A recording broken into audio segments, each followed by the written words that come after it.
menurut hemat saya apa yang terjadi terhadap Mas Roy Suryo, Rismo, Dr. Tifa, dan Fadila ini adalah satu bentuk pembungkaman terhadap suara-suara kritis, dan ini sebenarnya melanggar hukum karena kebebasan orang untuk mengeluarkan pendapat itu dijamin oleh konstitusi.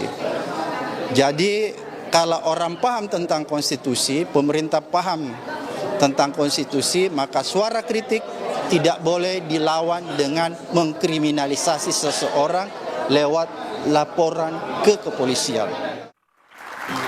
Terima kasih Anda masih bersama kami di Dua Arah. Mas Yakub, apa iya itu pembungkaman suara-suara yang kritis kalau kata Pak Abraham? Saya rasa perlu dibedakan antara suara yang kritis dengan tuduhan-tuduhan yang tidak berdasar ataupun fitnah ya.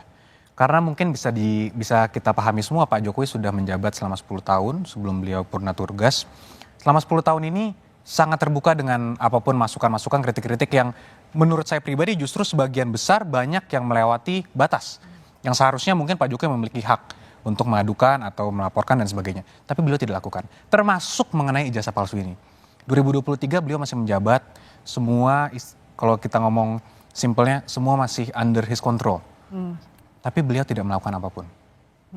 Digugat pun beliau respon dengan menjawab gugatannya. Artinya menghormati proses hukum yang berlaku, gugatan perdata dibalas perdata, gugatan tun dijawab secara tun. Tapi sekarang beliau sudah bukan lagi presiden. Kali ini beda? Kali ini tentunya sangat beda. Beliau bukan lagi presiden, tetapi masih ada aja tuduhan-tuduhan seperti itu. Justru sekarang Pak Jokowi menggunakan haknya sebagai warga sipil biasa. Karena semua orang itu kan equal di hadapan hukum. Ini juga yang paling penting. Bahwa jangan seakan-akan pernah menjabat, seakan-akan berkuasa, sehingga haknya lebih rendah dari masyarakat. Kan tidak. Apa karena dia pernah menjabat jadi dia tidak boleh melaporkan kalau ada orang yang melakukan dugaan tindak pidana terhadap dia? Kan itu tidak masuk akal.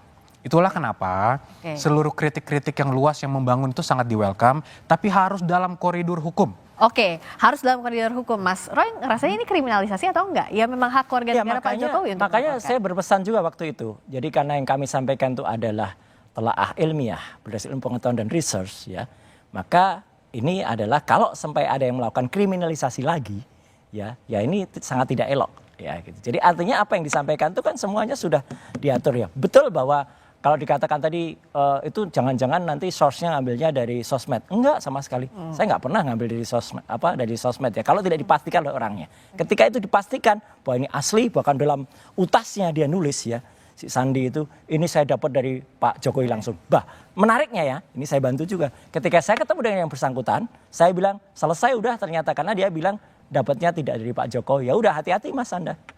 Oke, nah ini soal ijazah ini apa yang Mas Ilham lihat? Apa bedanya dengan kasus yang tadi sempat disebut sama Mas? Justru saya kemudian ingin mengatakan bahwa KPU memverifikasi berkali-kali bahwa ini ada prinsip kehati-hatian di sini. Misalnya saja ketika tadi Mas Suryo mencontohkan Pak Jaya Saragih, ya ketika itu di Simalungun dia bisa jadi bupati, tapi ketika menjadi gubernur KPU melakukan tim verifikasi kembali, SMA yang mengeluarkan ijazah yang diserahkan kepada kami untuk Profesor Pak Saragih itu ternyata sekolah tadi tidak mengakui, gitu. Ya, sekolah tidak mengakui, sehingga kemudian kami, sehingga kami mengambil tindakan tegas mengatakan kepada KPU Provinsi Sumatera Utara ketika itu bahwa ini tidak bisa kemudian diloloskan menjadi calon pasangan gubernur di Pilkada 2018 lalu.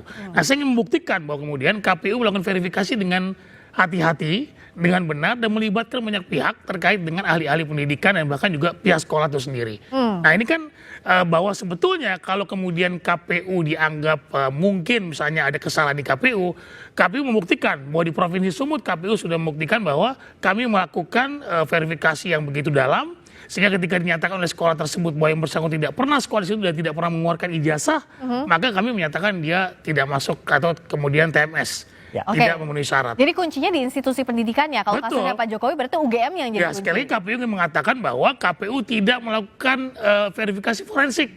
Tapi KPU hanya melakukan verifikasi kepada institusi pendidikan di mana yang bersangkutan bersekolah. Ya, bagus itu. Enggak, ini saya puji ya KPU ketika melakukan di Sumatera Utara.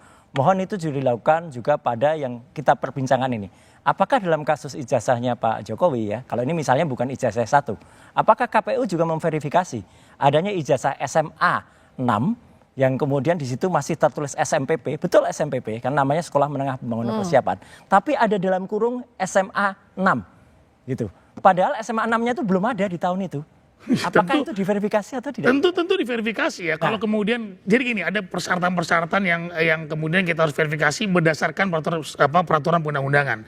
Kalaupun kemudian peraturan undang-undangan mengatakan bahwa dari SD, SMP, SMA dan ijazah terakhir, tentu kami juga harus bisa melakukan verifikasi terhadap tatanan tersebut, gitu kan? Nah, sama seperti ketika Pilkada 2018 lalu, SMA-nya ternyata bermasalah. Kami katakan bahwa SMA tersebut menyatakan bahwa yang bersangkutan tidak pernah sekolah di sini dan ijazah ini tidak pernah dikeluarkan oleh sekolah tersebut. Maka kami menyatakan tidak memenuhi syarat. Oke, artinya kalau track recordnya Pak Jokowi clear dari dari Bupati SMP, Wali Kota Solo, ya, Wali Kota Solo. Kami melakukan verifikasi ulang, tidak lantas kemudian menggunakan data yang pernah dilakukan oleh KPU sebelumnya. Nah, seperti itu. Jadi diverifikasi ulang ya. Tapi sekali lagi KPU, saya garis bawahi, KPU melakukan verifikasi kepada institusi yang bersangkutan, tidak melakukan verifikasi. Ada jawaban nggak, Mbak? Boleh tanya Pak Ilham. Ada jawaban nggak terhadap kemarin Dr. Taufik yang kemudian melakukan gugatan itu mengecek kepada KPU, ternyata data-data Pak Jokowi itu nggak ada semua, gitu, kosong. Gitu. Wah, kalau dalam masa sekarang saya tidak tahu. Nah, tapi ketika saya terus terang kami bertanggung jawab di pemilu 2019, data itu kami pampang. Dan itu masanya Mas Ilham waktu itu ya? Dan itu di masa kami. Nggak tahu di masa sekarang saya tidak tahu. Gitu. Ya. Oke, kalau Prof. Komar, apakah ini masih harus jadi soal administrasi ini jadi pintu masuk lebih dalamnya lagi polemik soal ijazah Pak Gini, Jokowi? yang ingin saya sampaikan bahwa Pak Jokowi si presiden itu udah milik bersama, milik bangsa. Jadi kalau toh rakyat ada yang mempertanyakan, persoalkan, itu bagus-bagus saja. Dan Pak Jokowi tidak perlu tersinggung karena dia milik rakyat. Namun saya juga membela hak dia. Kalau sudah berlebihan merasa tersinggung, dia punya hak untuk membela diri. Gitu. Sebagaimana kalau saudara juga punya masalah, dia juga punya hak untuk mempertanyakan. Setuju, Prof. Jadi masing-masing punya hak. Disinilah nanti lembaga polisi atau pengadilan yang kemudian mengolah proses. Tapi hak masing-masing itu harus dijaga. Jadi saya membela Pak Jokowi sekaligus juga saya membela hak Anda. Etika berkomunikasi, bernegara, bermedsos ini yang perlu kita jaga. Sebab sekarang semakin liar, semakin kacau. Jadi menurut Prof akan lebih etis kalau ini memang prosesnya berlangsung hingga ke pengadilan. Sampai Oh iya, bagi saya ini bagus. Dan hati-hati dengan orang-orang yang sengaja mengaco, mengobo-obo, mempermainkan hoak. Karena selalu ada penumpang gelap setiap isu-isu itu. Ini yang perlu ada pendidikan politik bagi rakyat. Oke. Jadi meskipun pasalnya yang jadi persoalan kan pencemaran nama baik dan fitnah, ada atau tidaknya fitnah dan pencemaran nama baik itu harus dibuktikan di pengadilan, begitu ya Prof? Ya. Oke, tepuk tangan untuk Prof. Komarudin tadi. Hak warga negara, Mas Yakub. Artinya ya kalau sekarang Anda siap untuk membongkar buktinya di depan penyelidik sudah dibuka itu ijazah, semua bukti-bukti yang dipunyai oleh Pak Jokowi. Iya, sudah diberikan. Kemarin juga sudah Pak Jokowi membawa langsung, karena kami juga sudah menduga akan diminta, sudah dibawa langsung ijazah SD, SMP, SMA, hingga kuliah. Semua sudah diperlihatkan secara jelas. Sudah diperlihatkan secara jelas, apa yang jadi masalah lagi, Mas? Agak lucu juga sebenarnya, karena kan baru pelaporan pertama, baru LP, baru di BAP, nggak apa-apa kalau itu untuk, tapi kan petugas yang memeriksa bukan petugas forensik, jadi paling dia hanya melihat semacam wartawan yang di Solo yang ditunjukkan itu, dia tidak bisa memiliki arti apa-apa. Justru yang diperlukan, Mas Yakob kemarin itu kalau saja di situ cukup misalnya diterima, oke cukup ya, tapi kemudian bukti-bukti itu dibawa ke Solo pada hari yang sama, karena pada hari yang sama sebenarnya ada mediasi dan di situ diperlukan ijazah ditampilkan. Kok malah ditolak yang di Solo? Kenapa Mas? Sayang.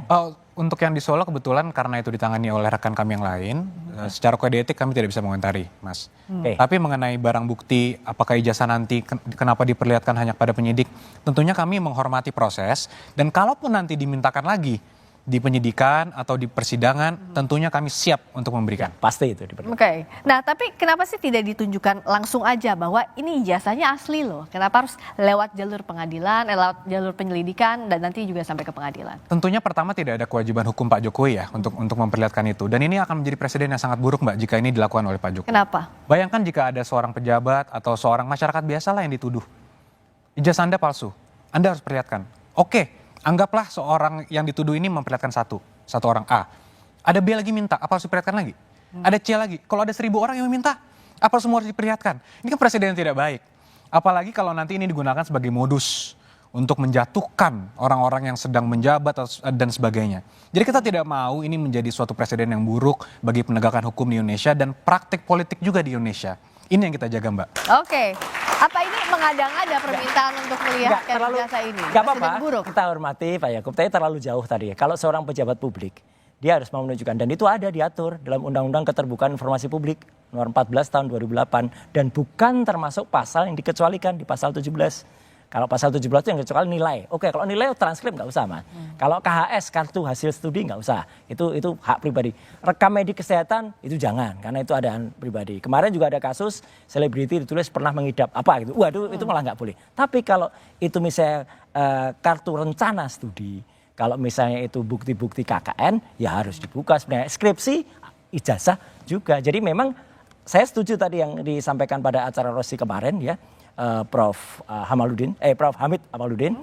Sayang banget nih yang memulai gaduhnya ya memang Pak Jokowi, karena sejak awal nggak mau menunjukkan itu. Yang memulai gaduhnya malah disebutnya Pak Jokowi. Nah itu Apa kan iya? mindset yang saya bilang kan, mindsetnya seakan-akan yang dituduh jadi yang salah. Nah ini yang harus sangat kita putar, Mbak. Ini sangat buruk jika ini dibiarkan terjadi. Oleh karena itu kita tunggu proses persidangan agar mindsetnya berubah semua, kebenaran terungkap, segalanya terang benderang. Oke, jadi pertanyaannya begini loh. Ini akan kemana ujungnya? Kasus ini akan dibawa kemana ujungnya? Dan motifnya apakah betul untuk hukum mencari hak ataukah politis? Kita akan bahas usai jeda. Di Dua.